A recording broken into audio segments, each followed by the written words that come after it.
Sir ये रूस का एक बड़ा अहम युद्धपोत था सर, और इस पर किस तरह से तबाही मची है। रूस अभी भी मान नहीं रहा है यूक्रेन का हमला है, यूक्रेन सेलिब्रेट कर रहा है सर।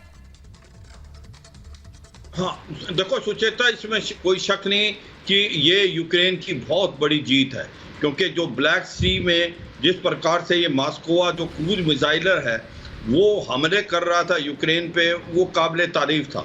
मगर कहीं न कहीं यूक्रेन की मिसाइल ने जाके उसको मारा है और पूरा का पूरा जो क्रूजर शिप है वो डिस्ट्रॉय हो गया है। तो मुझे लगता है ये यूक्रेन की काफ़ी भारी जीत है इस मामले से, क्योंकि ये एक फ्लैगशिप क्रूज मिसाइलर था रूस का। और यह भी समझना पड़ेगा कि चंद एक टाइम में यूक्रेन के पास जो भी हथियार मिले हैं नाटो से, स्पेशली जेवलिन मिसाइल, स्टिंजर मिसाइल और कामिकाज़ ड्रोन, उन्होंने काफ़ी नुकसान किया है रूस के टैंकों पे भी, रूस के जो बाकी दस्ते हैं उन पे भी। और अब जिस प्रकार से शिप को डिस्ट्रॉय कर दिया, जो एक फ्लैगशिप शिप था, वो मुझे लगता है काफ़ी इम्पैक्ट करेगा रूस के ऊपर। हाँ ये सच है, रूस इसको कभी नहीं मानेगा कि इसको यूक्रेन ने बर्बाद किया है, क्योंकि ये तो बहुत बड़ी बेइज्जती की बात है रूस के लिए। मगर ये भी सच है, पुतिन पलटवार जरूर करेंगे, बहुत सारा विस्फोटक था, पूरी कोशिश करेंगे। जी हमारे पास बहुत सारा विस्फोटक था, वहां पर किस तरह से हादसा हुआ और इसीलिए ये आग लगी है, ये रूस का कहना है। मैं एक और बड़ी खबर बताऊं, उसके बाद एयर कॉमोडोर बहल के पास जाऊंगी। रूस की बाल्टिक देशों को धमकी है, जो बाल्टिक कंट्रीज हैं उनको धमकी दी है रूस ने। अगर बाल्टिक परमाणु मुक्त नहीं रहेगा, रूस परमाणु तैनाती करेगा। वो कह रहा है कि बाल्टिक सागर के करीबी देशों को धमकी दे दी गई है, एस्टोनिया, लातविया, लिथुआनिया को धमकी दी गई है। रूस लगातार इन देशों को धमकी दे रहा है, और क्यों दे रहा है? क्योंकि रूस से सटे हुए देश हैं। और कैसे? रूस से सटे हुए इन देशों में लगातार रूस को डर है कि अगर यहां पर ये परमाणु तैनाती करेंगे तो पलटवार के लिए रूस को भी इनके बॉर्डर से परमाणु तैनाती करनी पड़ेगी।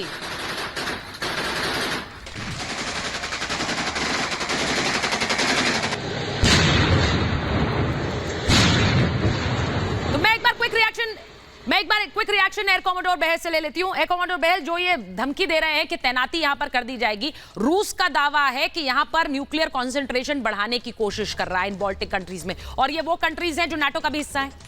देखिए, लिथुआनिया, एस्टोनिया और लातविया नाटो का हिस्सा है। फिनलैंड और स्वीडन नाटो का हिस्सा नहीं है। ये भी बाल्टिक सी के पास आते हैं, वो नॉर्डिक कंट्रीज हैं, और इनमें अभी तक कोई न्यूक्लियर पावर इनके पास नहीं है।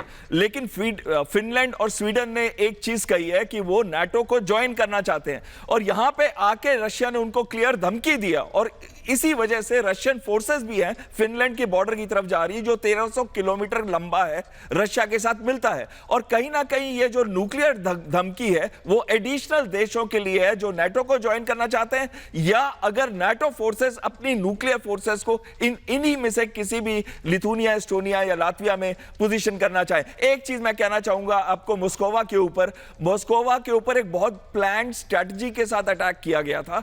उसमें ड्रोन्स का भी इस्तेमाल किया गया, जो कि डिकॉयज थे। ड्रोन्स को डिकॉय की तरह इस्तेमाल किया गया, यानी कि ध्यान हटाने के लिए, और उसके बाद एंटी शिप मिसाइल से उसको अटैक किया, और 2 एंटी शिप मिसाइल से। और ये एक बहुत बड़ा झटका है रशिया के लिए। आप देखिए, आप रणनीति बता रहे हैं, क्योंकि ये मिलिट्री डिफेंस टेक्निक्स होती हैं कि किस तरह से ध्यान भटकाओ और फिर हमला कहीं और से कर दो।